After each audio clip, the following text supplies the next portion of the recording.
it's Joey for Digital DJ Tips, and welcome to your feedback. In today's episode, the question is it okay to DJ off of an external hard drive?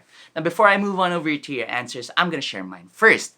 Technically, yes, you could DJ off of an external drive connected to your laptop via USB, but doing this could introduce a number of potential issues. First up, DJ booths are dark, cramped, and generally busy places. So if you've got a hard drive connected via USB to your laptop, that drive could get yanked or disconnected at any point throughout the evening, especially if you are an active performer. That means that playback could stop, and that would mean silence on the dance floor.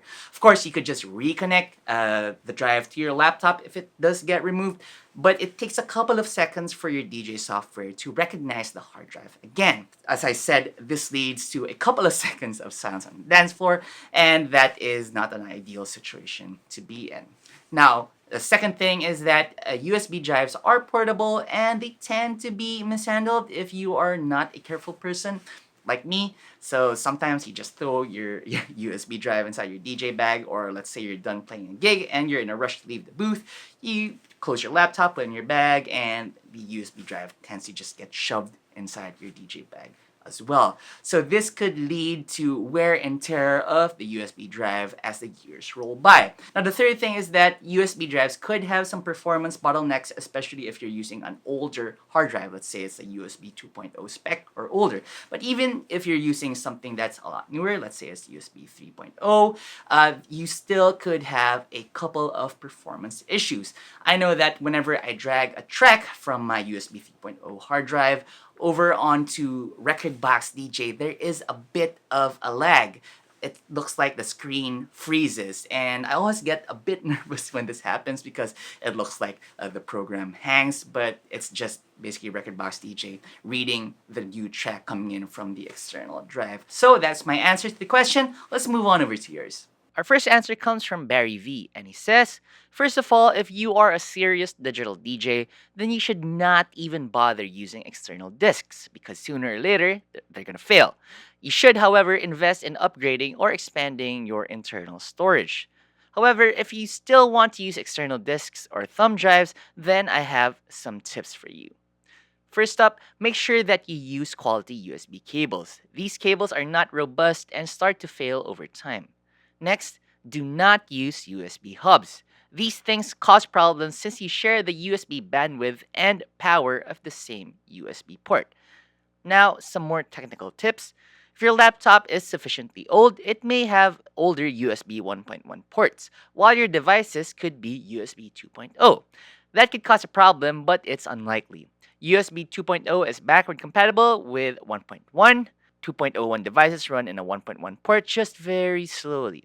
Some digital DJ or DAW software packages have the option to enable RAM mode for selected clips. This loads the sample into RAM rather than streaming directly from the hard drive. Be careful, however, not to load too many clips into RAM as you may exceed your allotted memory. Make sure that you run a 64-bit OS since 32-bit OSs have a working RAM limit of 4 GB. Check and change USB buffer and DJ software when you have issues like crackles or drops.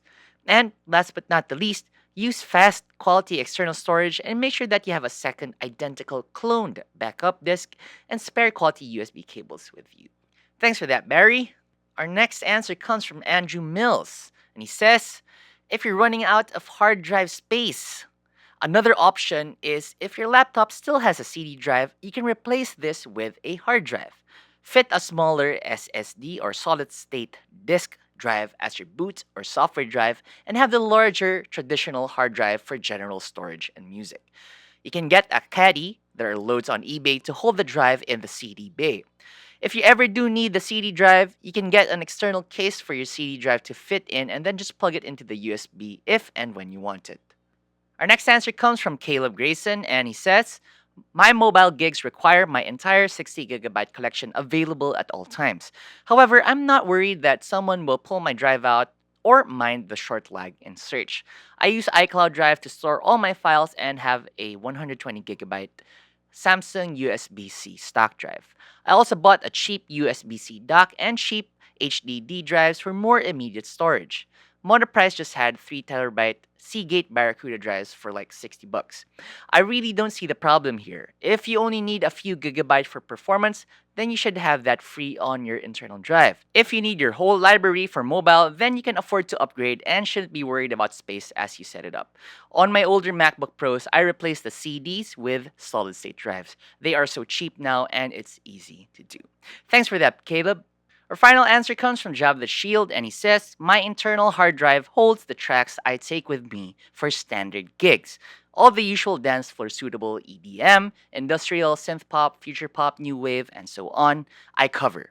However, I confess to taking my external drive with me for some of the other gigs I do, usually the ones I've got off the back of my iRadio show. As the show is much broader in scope, the punters' requests can be varied, and I try to accommodate. These gigs are often long form, with a bar or lounge setting in the early part, then party time after a couple of hours. So, on that basis, I use a second iTunes library embedded and managing all the tracks on the external drive. Requested tracks can then be dragged and dropped into a folder on the MacBook. From there, the folder is available in Rekordbox for import to my collection for ease of analysis and glitch-free playing. The external drive is also connected through a powered hub to lighten the load on the MacBook. A bit more fannying about during the gig, but it has worked so far. Thanks for that, Jabba.